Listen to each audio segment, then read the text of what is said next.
Hi guys, welcome back to my channel. Today I'm going right into the video. I don't want to waste time. So we don't want to waste time. I don't like wasting too much time in the kitchen when I'm cooking. So I prep stuff a lot to save me time. I don't want to spend 2 to 3 hours whenever I want to make my soup. So here I've got some meat. I'll be showing you guys some tips how I save time. Here I have cow tripe and I've washed them up. They're looking white now because I use hot water to wash up all the dark skin. So I'm showing you guys in case you're wondering what kind of cow tripe is that. So it's also called towel ano. We call it towel ano because of the look. So here I've got some cow intestine as well. So the one on the left side is not washed yet, but the one I'm using, I've washed it very well and removed every single thing out of it. As you can see, the length is kind of lengthy, it's very long right now, but when it gets into the hot water, it shrinks a lot. We call this afuano or roundabout or cow intestine, like we call it in English. All right, so now I got some onions, the white onions and the purple one, half, okay? So you can use any amount of onions you want depending on the amount of meat you're parboiling. So here I have my pot already washed, clean and ready to go. I'll go ahead and add all the meat, starting off with the shaki, which is also known as the towel. I don't know if you have another name for this meat. It kind of looks different right now because I washed them off and removed all the dark skin off from it with hot water, okay? So I just poured in the cow intestine as well, and I also add my onions. So I'm also using stock cube. Use any stock cube of choice. I'm using none and star Maggi star. So like I said, use any stock cube of choice. I'm adding some Cameroon pepper, some salt to taste, okay? I'll go ahead and stir everything up together. So when I'm parboiling a meat that is gonna be using for just soup, I do not put spices in it. So this is for soup. Soup don't require a lot of spice. So I leave it as simple as possible for general soup. So whenever I'm making any particular soup, if I need extra spices, I'll go ahead and add it. So this is the cow meat I'll be using today. I already chopped them up and washed them properly to the preferred size I like them to be. I have little kids at home, so I like to cut my meats this size. This is the perfect size I like to cut it to avoid me having to do the job again. Like after I make the soup and I give them their own share, then they'll be complaining the meat is too big, I should cut it. So to avoid that, I have to cut it like the perfect size. So here is the meat. It has been parboiling for like about 5 minutes now. It has produced quite a lot of water. You guys can see that already.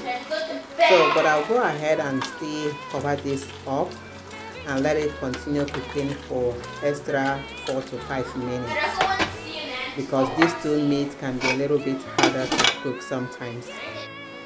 So after 5 minutes again, so I came back and the meat is looking good right now. It's not completely cooked yet, okay?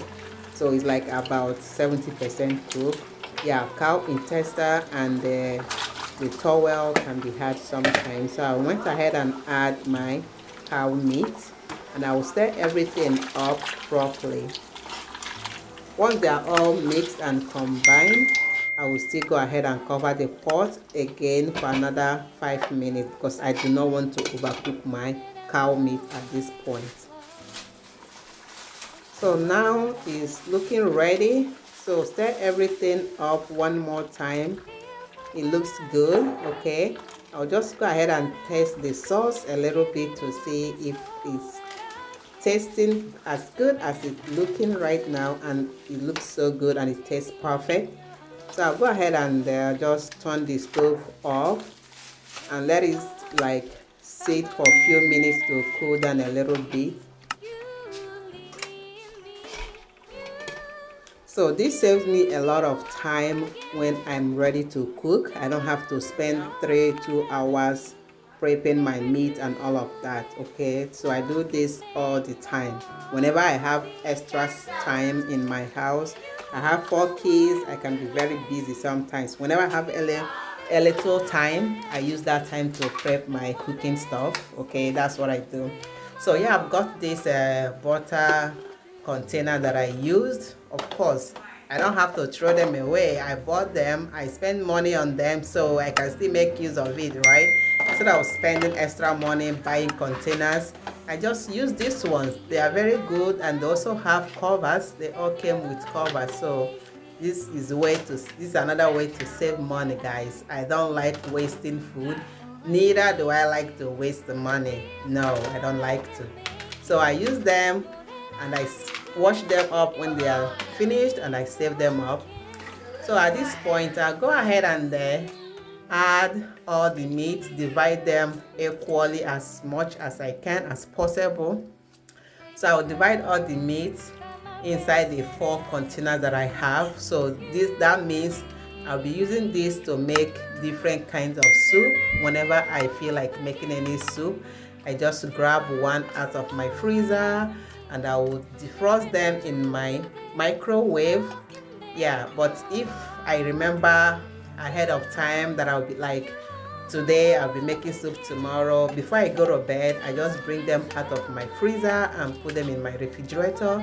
Before the next day, it has thawed by itself, it has defrosted by itself. But if I want to make an emergency soup and I don't have time to waste, just throw them inside the microwave and we are ready to make soup in less than 30 minutes. Yeah, it's awesome to make soup in less than 30 minutes. So here I have my stock fish. I already showed you guys previous video how I cook my stockfish in my pressure cooker, which is a very life-saving time for me. Like with that pressure cooker, I can cook any hard meats or stockfish in less than 5 to 6 minutes. It's all ready.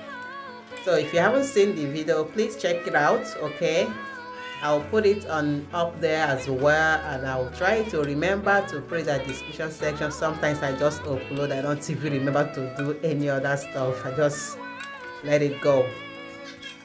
So here I'll go ahead and add all the stockfish inside each container of the meat. So for fish, I do not add fish at this time. I add fish whenever I'm ready. So I add my fish whenever I'm ready to make the soup, depending on the type of soup I want to make. So I add the fish accordingly. If I'm using fresh mackerel, dry mackerel, catfish, dry fish, it depends on the kind of soup that I want to make. Then I add the fish accordingly. So that's why I do not add fish at this point. So that's what I do. So once they are all in there, just go ahead and cover them up. Cover everything properly. Make sure they are tightly covered so they don't spill for any reason. So, and I'll go ahead and place them in my freezer until whenever I'm ready to use them. Thank you guys for watching. Yes guys, I appreciate all your support. I will see you all on my next one. Stay blessed. Bye.